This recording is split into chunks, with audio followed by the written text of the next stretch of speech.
Welcome to InConversation, folks. We come to you from Washington, D.C. My name is Ramesh Bhutani. And I'm Asta Verma. Well, last week, former President Bill Clinton came out in an interview. You know, there's been a tremendous hate and vitriol against our President Obama. And it appears that Bill Clinton believes that it is the right-wing conspiracy that actually came after him. The subject was a cover on the New Yorker. I want to tell you, I don't want to talk about hate. Good. I'm glad you said that because A, it's Saturday morning. We really don't want to talk about heavy stuff like this.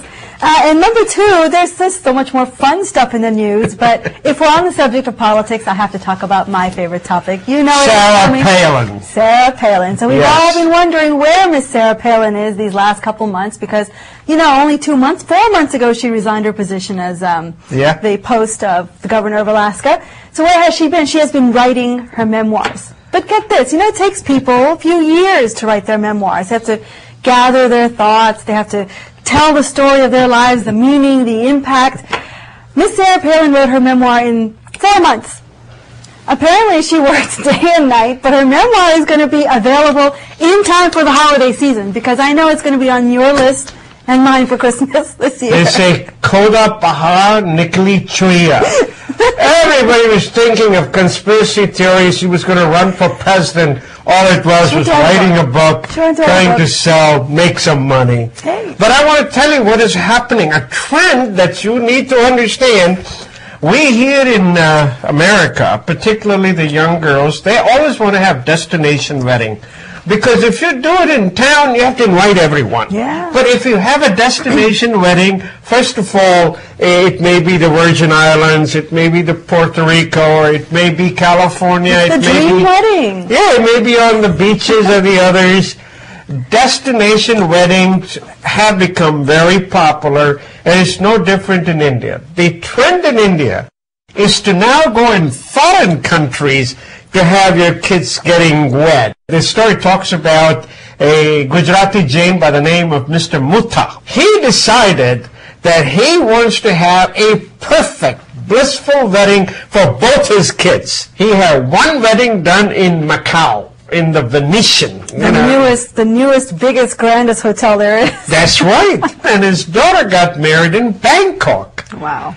And now you would ask, how much does it cost for an Indian people to go over to Macau? It's up to $4 to $5 million. That's right, because here, destination weddings usually means the couple goes and a few people that can afford it.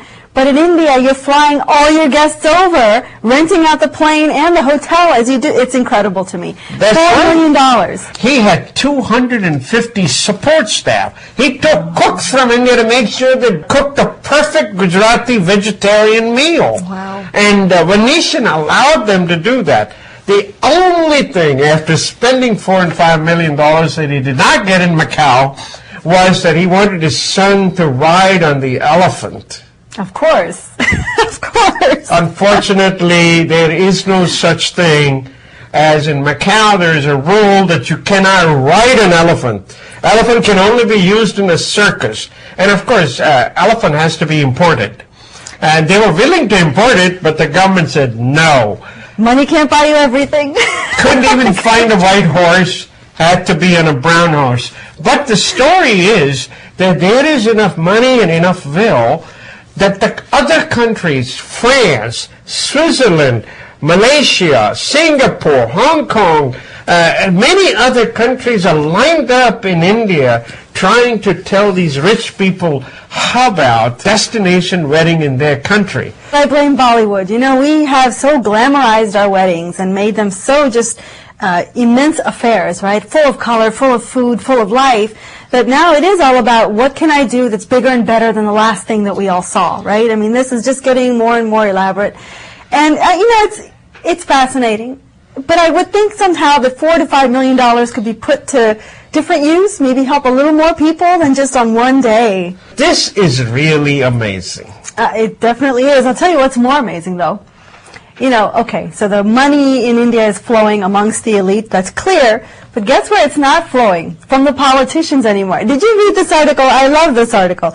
It is about India's government officials who are finally adopting the frugality of being in the government. You know, this idea of India shining created this big disparity, and then, you know, the government officials were thought to be cold and insensitive to the poor folk in India who represent the masses. So this sensitivity is now settled into the new government mindset.